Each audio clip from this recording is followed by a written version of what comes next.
Welcome back to TaraChessAcademy. Today we're going to watch an endgame that Magnus Carlsen won at Linares 2009. Hi everyone. Yes, we prepared a nice example of Magnus' win and how he used the power of passed pawns. So he got this position for white and he played against Alexander Grishuk. Yeah. That time, of course, Magnus wasn't even a world chess champion, but of course he was a very strong grandmaster and very talented as now. Okay, so he played white, and let's first discuss the position. So, Tara, what do you think? Is it better for white? Is it better for black? Maybe you can see some strong sides of position for black or for white. The material looks equal, but I think that white has better chances because they have a passed pawn. Mm-hmm. Yeah, so this passed pawn at the 6th rank looks dangerous, yeah. But I think if we start just with d7 and try to push it, it's not so hard for black to stop it. So for instance, after bishop f6, I suppose that white still has really good chances in this endgame, but position doesn't look winning for white. Yeah, so just d7 without help of these two pawns is not so strong. Okay, so of course I would be happy to play c6, push my pawns, yeah, but of course if I play c6 immediately, the pawn would be captured. So interesting, what can we do? So what do you think, Tara? White has better chances, but they have to find a way to break blue. They have to find a way to promote their pawn. So it looks like b7 is a problem for us. So let's think what we can do against this pawn. So any ideas? What you could try is a bishop sacrifice if you move the bishop to a6. Wow, that's nice. Okay, so but what if I just capture it? Then you could play c6. C6. Okay, so you gave me the bishop, now you want to give me the pawn. So what happens after rook takes b6? Then you could play your pawn to c7. Yeah, so after c7, yeah, even if I try rook c6 in this position, yeah, I think that this move doesn't stop pawns just because of d7, right? Yeah. Okay, that's nice. But now let's watch what happened in the game, because after bishop a6, Alexander Grishuk, he didn't capture the bishop, so he played bishop f6, yeah? Probably with the idea to protect d8 and in the future, don't let the pawn to promote. But it didn't help, so Magnus still found a nice move, yeah? So he still was concentrated on his pawns. So what can we do, Tara, now? d7 doesn't work because black stopped the pawn.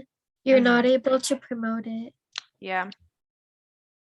c6, then they could capture. Yeah, I agree with you. I would do bishop takes b7. Yeah, so we still follow the plan. If the pawn doesn't move away from b7, we just capture it. Yeah. Okay, so rook takes b7. Now probably, Then yeah. you do c6. Yeah, c6, so I capture. And now we should be careful. Yeah, we can think, okay, what's the problem? Let's just move the pawns. Yeah, so let's play c7. But in this position, after rook c6, d7 doesn't help us to win. Yeah, because after rook takes c7, d8, black can just trade the bishop to this queen, right? So that's why we should be careful. So we don't have time to push the pawns immediately. Probably we have to support them first. So I would move my rook to c1. yeah, of course. So we just want to defend the pawns. Yeah, rook goes to c1. Okay, so after this, bishop takes b2 was played, and of course it doesn't help. Yeah, so we still can push our pawns, but let's think, maybe there is a difference between c7 and d7. So let's think which move would be better for us. If you try c7, then they take the rook. You promote. So I think I have to move here. Yeah. And even if you got the bishop, it still might be a little bit hard. Mhm. Even though you have a queen, it's not very easy. Yeah. But you know, I also have a plan. So what if I don't capture the bishop? What if I just play d7? So it looks like great for me. I want to get one more queen. But in this situation, I get that we have some problems with the first rank. Yeah. So probably Mhm. after bishop g5. Yeah. So if we promote, we can get into trouble after rook b1. Yeah. And of course, I think black is ready later to sacrifice the bishop for the pawn, and still white will get a queen for a rook and several pawns. Yeah, which is not so good.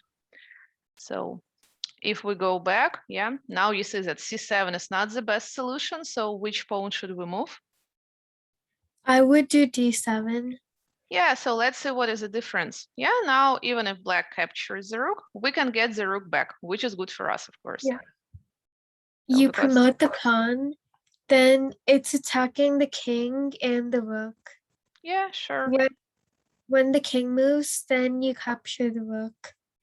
Yeah, so queen takes b6.